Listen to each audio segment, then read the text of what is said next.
Ma question est au sujet de l'enseignement d'hier. Vin, tu as parlé... Content, Vin, d'être le premier à parler? Non, je m'adresse à tout le monde. A parlé de la pensée initiale et avec quelques explications que j'ai comme perdues. Et quand j'ai entendu la pensée initiale, j'ai pensé aux perceptions. Puis je me suis dit, est-ce que il y a un lien à faire entre les deux? Est-ce que c'est très différent ou c'est similaire ou c'est... Je suis restée avec l'interface entre les deux s'il y en a un. Alors je voudrais entendre un peu parler de ça. Disons que c'est une question difficile, dans le sens que, personnellement, je n'ai pas fait beaucoup de recherches sur les pensées initiales et pensées approfondies. Je sais que ces deux composantes nous habitent. Et bien sûr, ma tendance à répondre, ce serait de penser à l'inter-être. Les graines intersont. Donc, il n'y a pas de pensée initiale sans perception. Mais laquelle passe en premier, je ne peux pas savoir.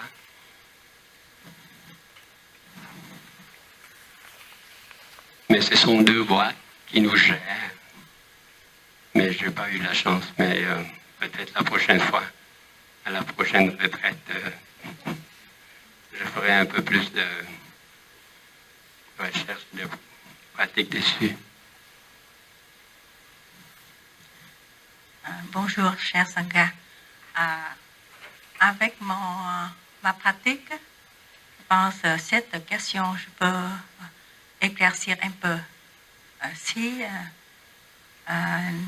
notre frère et sœur me permettent, avec ma pratique, je suis conscient de ça. La pensée initiale, c'est dans les quatre formations mentales neutres. Donc, les quatre formations mentales neutres, premièrement, c'est la pensée initiale et la pensée discursive. Discursive, c'est-à-dire approfondir.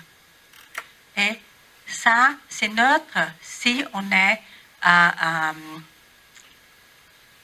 mettre de la pleine conscience dans ça, ils deviennent la formation mentale bénéfique parce qu'il est neutre. Exemple, comme une abeille.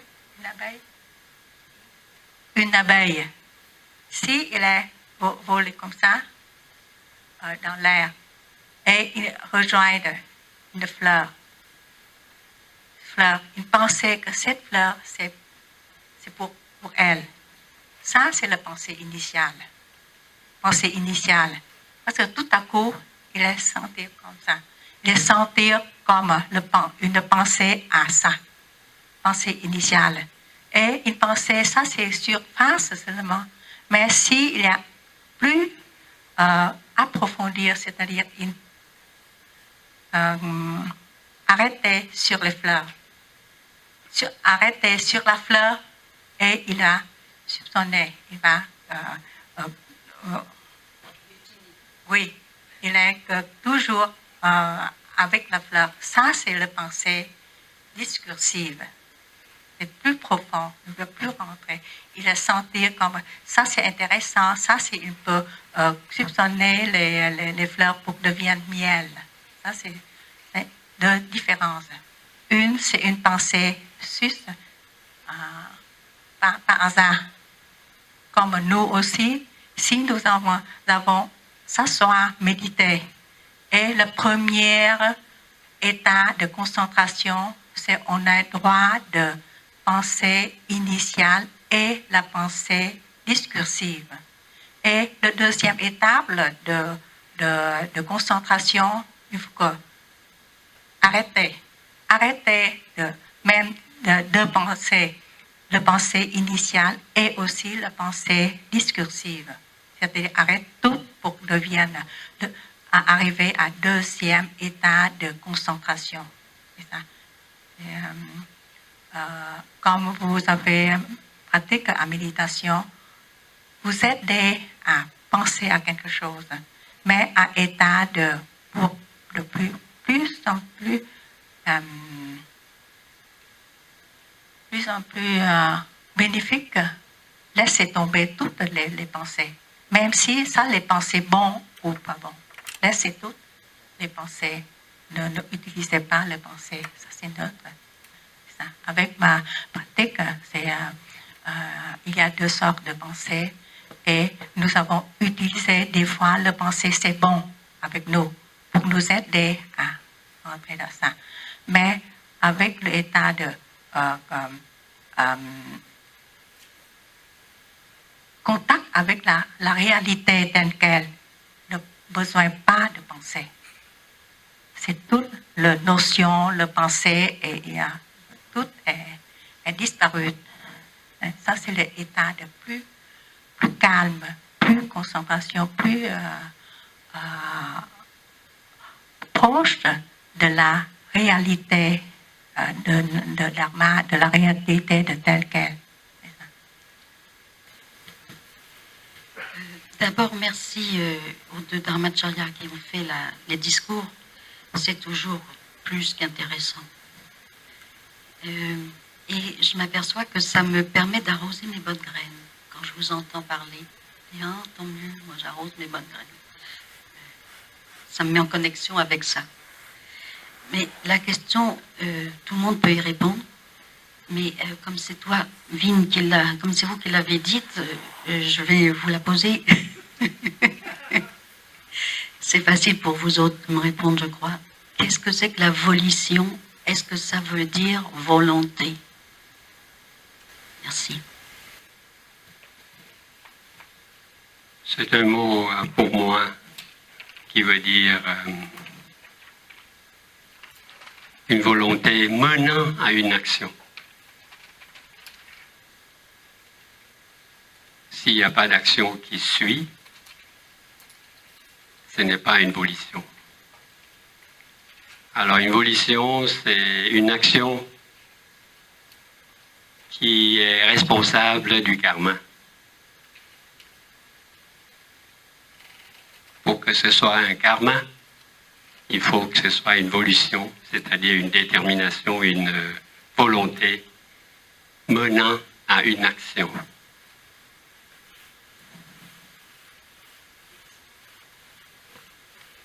Merci. La différence entre volition et décision, est-ce qu'il y a une différence? Là, on joue avec le dictionnaire.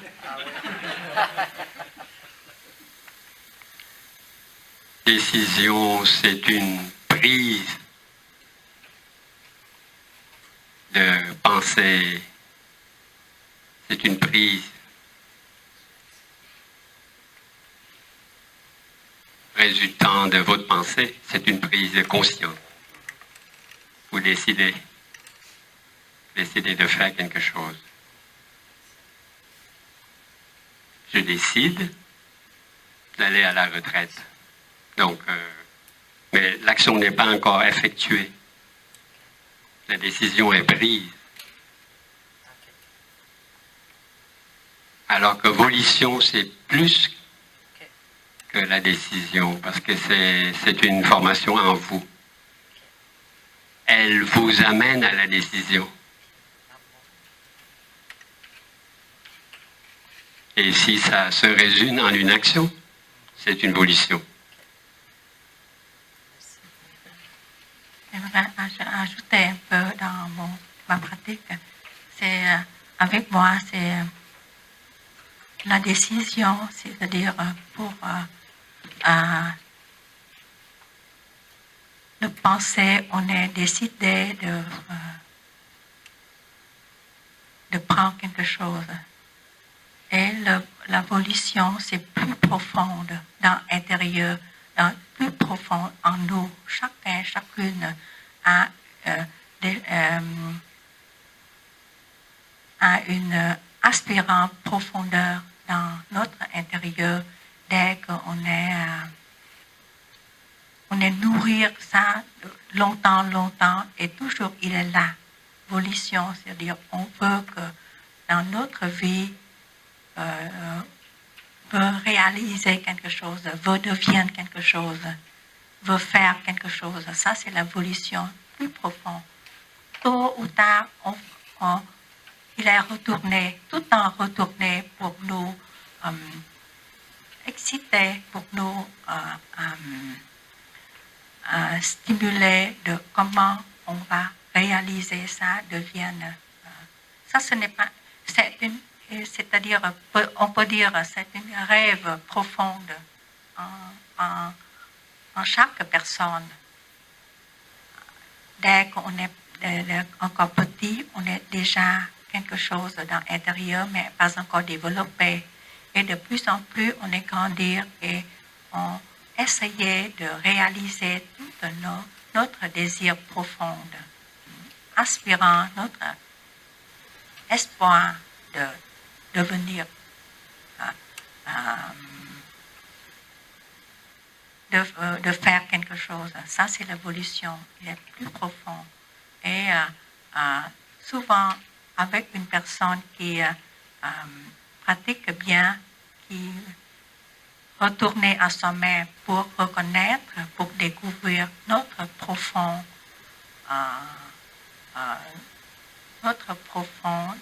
aspirant, pour on est met en action ou on peut réaliser ça. Ça, c'est une personne devient atteindre toucher la joie quand on peut réaliser notre profonde volition. La volition, c'est une chose qui est très profonde en nous. Chaque personne, on est très différente.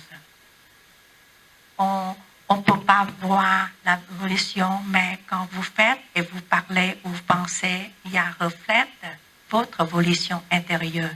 Ça, c'est volition intérieure très profonde. Comme je ne sais pas pourquoi, quand j'étais encore rien connaissant la vie, rien de talent, rien de grand diplôme, mais ma volition, c'est ça qui est veut rentrer quel chemin, quelle direction pour devenir quoi.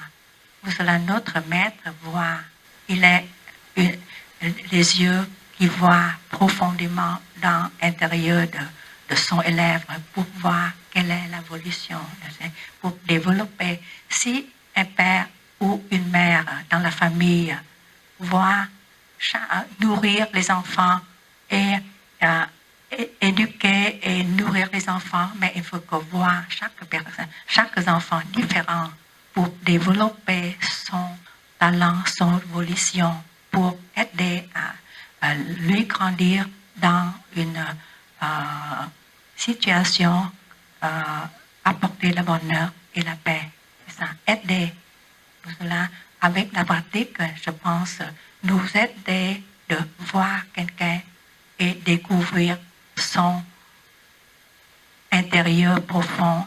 Il veut quoi? Sa nature, comment pour aider les autres de développer et pour faire bien pour lui-même et aider la société, la famille. C'est ça. Merci. Moi, j'ai une question beaucoup plus légère que tout ça, je crois. On a eu plusieurs enseignements et moi, qui étaient liés à la joie, puis au défi de la pratique. Moi, j'ai découvert aussi dans l'autodérision un moyen très important, plus fort, l'autodérision, un outil très important pour moi pour développer aussi, pour éviter d'être en colère, ou d'être triste, ou de comme on parlait ce matin, de se flageller quand on retombe dans les mauvaises habitudes, dans les habitudes inappropriées. Et je voulais L'autodérision m'a permis de transformer parfois ces états où on se critique, on se juge beaucoup, d'être tombé dans ces habitudes. Et je voulais savoir, pour vous, en quoi c'est lié à la pleine conscience, ou en quoi ça peut... C'est un outil que moi j'ai découvert qui me permet d'accéder plus souvent à la joie, plus souvent à un état de paix. Alors est-ce que c'est quelque chose... je ne sais pas comment ça peut s'intégrer dans la pratique, ou si c'est complètement intégré dans la pratique, ou si... Je ne sais pas si vous comprenez ma question non plus. Mais c'est un outil que moi j'ai trouvé que je connaissais très peu, de finalement arriver à prendre un pas de recul sur soi-même pour dire je suis retombé encore une fois, et d'arriver à en rire plutôt que de se juger encore une fois. Est-ce que c'est un outil que vous utilisez, puis éventuellement comment le nourrir plus? Juste pour mieux vous comprendre, avant d'aller plus loin, c'est quoi qui sont les actes ou les actions qui traduisent l'autodérision pour vous? Pour ça, je vais peut-être donner un exemple. Je suis la maman d'un petit garçon qui a 18 mois. Et évidemment, fréquemment, je me dis que je ne suis pas une bonne maman, comme toutes les mamans du monde, d'après ce que j'ai compris. Et j'ai en face de moi quelqu'un dans mon entourage qui, fréquemment, quand je suis dans cet état d'esprit-là, où évidemment je me juge, je me critique, j'ai de la difficulté à retrouver l'instant présent, la pleine conscience, etc. J'ai quelqu'un dans mon entourage qui fréquemment me dit « Ah ben oui, tu es vraiment la pire maman du monde ». Et instantanément, ça me ramène à rire de la situation, parce que c'est probablement pas le cas, et que c'est pas très grave ce qui vient juste de se passer. Donc c'est cette autodérision-là dont je parle qui en tout cas fait un miroir et permet de se ramener, en tout cas de me ramener à ici, maintenant, et à éviter les perceptions fausses, ou en tout cas inappropriées, ou des interprétations. Et que je me demandais comment cet outil pouvait être cultivé, ou si c'est un outil qui peut être intégré dans cette démarche de pleine conscience ou pas. Cher Sangha, avec cette question, je retourne à ma pratique. Je pense avec la pleine conscience pour vous aider à voir les choses.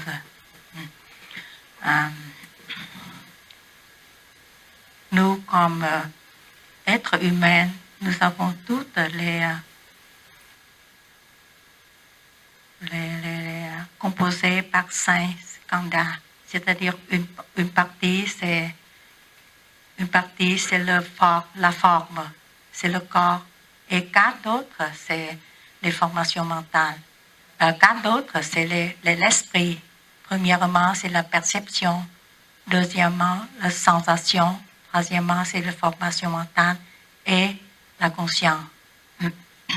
Et avec nous avons porté toutes 51 formations mentales et plus, parce que notre maître a ajouté environ 10 ou quinzaine de formations mentales. Et ça, c'est une formation mentale que vous sentez que vous avez, que vous n'êtes pas bonne mère. Vous sentir, et même si les d'autres personnes jugeaient ou critiquaient votre fonction de mère, oui, avec la pleine conscience en pratique, je pense chacune de nous, si on est pratique dans la pleine conscience, il faut que premièrement retourner en soi-même. Retourner en soi-même, pourquoi? Pour découvrir notre corps et notre esprit. Notre corps, c'est-à-dire on est descendant de génétique, corps et os, de notre ancêtre génétique, et aussi nous avons être transmission par les graines, mauvaises graines, et les bonnes graines aussi, de nos ancêtres, de nos parents, notre mère, notre père, et aussi les graines des amis, de l'éducation, de la société, de conscience collective aussi, nous en influent beaucoup de choses. Si aujourd'hui vous devenez comme ça, ce n'est pas ta faute, parce que une personne se fait par, comme votre nom c'est Élise, vous se fait par toutes les choses non Élise, tout le monde qui est formé, vous devenez cette personne. Vous ne se sentez pas coupable, vous êtes une victime. Vous êtes une victime seulement. Maintenant, avec la pleine conscience, vous retournez à vous-même pour vous découvrir, premièrement, quelle est la souffrance, quels sont votre corps, qui est la condition de physique, quel est l'état de votre physique et quel est votre état de mental. Et votre état mental, c'est-à-dire votre comportement, votre fonction de mère, vous pensez, vous n'êtes pas adéquate à votre enfant, mais ça, c'est vous juger seulement. Il faut que maintenant, avec la pleine conscience, revoir dans votre intérieur et accepter toutes les choses dans vous-même. Accepter, c'est-à-dire reconnaître la souffrance de votre et découvrir dans les 4 pratiques. Premièrement, on est perception comme une mère comme ça. Et deuxième, c'est le mauvaise habitude. Et troisièmement, c'est le pas de pleine conscience. Et quatrièmement, c'est le bodhicitta. Il faut voir ça pour arroser. Si vous avez la perception erronée dans votre jugé ou le juge de personne, vous avez, avec la pleine conscience, vous allez découvrir et vous laisser. Ça fait rien. On est de plus en plus, on fait de mieux en mieux.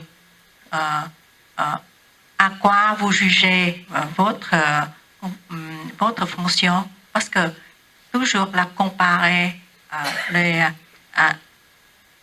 avoir une complexe inférieure, supérieure et égalité.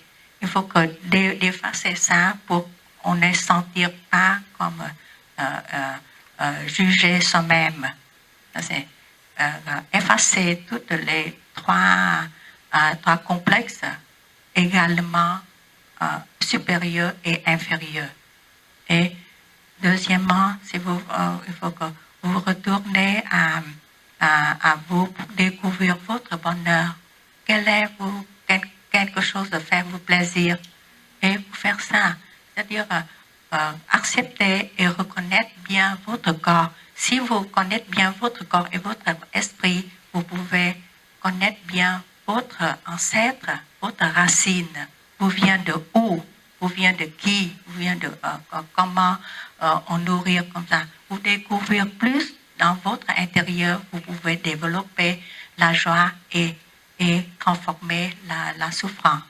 Et quand vous découvrez de plus profond votre racine, vous pouvez cesser les racines nuisibles, les racines souffrantes, laisser tomber. Et vous pouvez arroser les graines joyeuses comme vos talents, vous préférez la joie ou la compassion, vous savez d'autres choses. Tout le monde, c'est la même 51 formation mentale. avec les scènes, avec le Bodhisattva ou avec le Bouddha aussi, il y a toutes 51 formations mentales. Avec vous, avec moi, avec tout le monde ici, c'est 51 formations mentales. Mais avec les êtres éveillés, il est laissé tomber toutes les graines négatives pour qu'ils deviennent couchés dans le tréfonds. Et il a posé seulement les graines, apporter la joie, apporter le bonheur, apporter l'acceptation, la confiance. Et beaucoup de ça, on peut fleurir. Ce n'est pas déterminé qu'on est une personne comme ça tout le temps. Parce que le Bouddha a dit que toutes les choses, c'est impermanent. On peut améliorer et on peut laisser tomber les choses dans le passé. On vivant, mais en apprenant, en pratique. Ce n'est pas quelqu'un déjà éveillé, tout le temps éveillé. Si vous n'êtes pas continué à pratiquer, l'éveil devient loin. Et si une personne pas encore éveillée, avec la détermination, arroser et faire tout le temps comme ça, un jour vous deviennent plus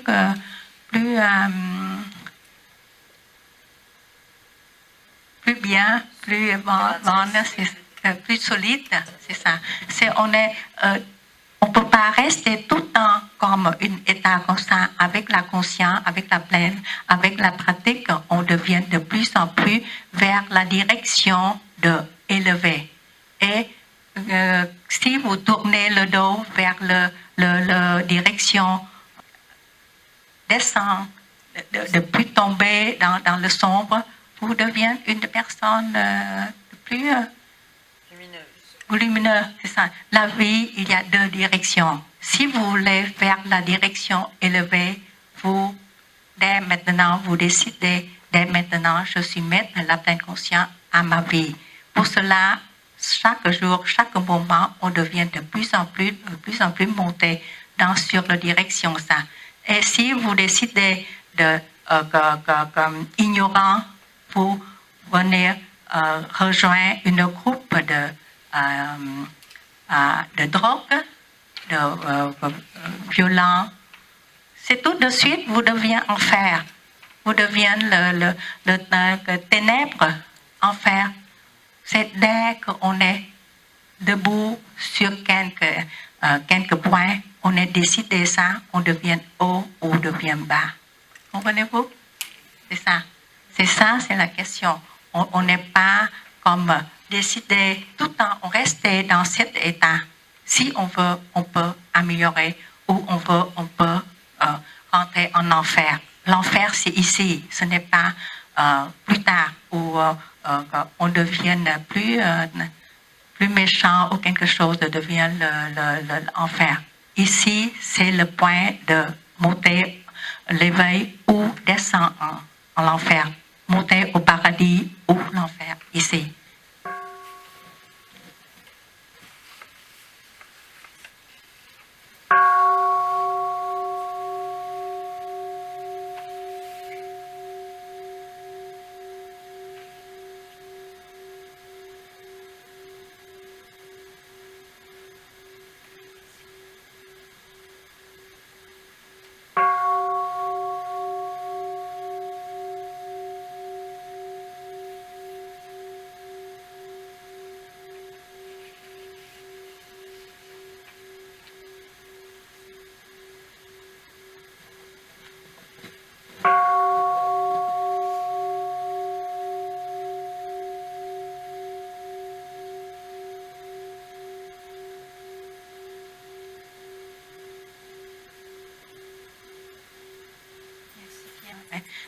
Juste avant de terminer, je veux ajouter un mot. Il faut arrêter de se juger. Et aussi, quand vous entendez quelqu'un juger sur nous, sur moi, dit avec gentillesse, oui, je connais votre intérêt, mais vous connaissez juste une partie de ma personne seulement. Ça, c'est une partie seulement. Encore d'autres parties, vous ne connaissez pas tout. Et aussi, nous aussi, n'écoutez pas trop d'informations ou trop de critiques parce que nous faire Diminuer, abaisser. oui, c'est ça. Et juste admettre toutes les partages de quelqu'un, mais on est accueillir ça avec le cœur ouvert pour on est si vrai on est décidé à améliorer. S'il n'y a pas vrai, on laisse tomber. C'est tout. C'est léger esprit. Merci.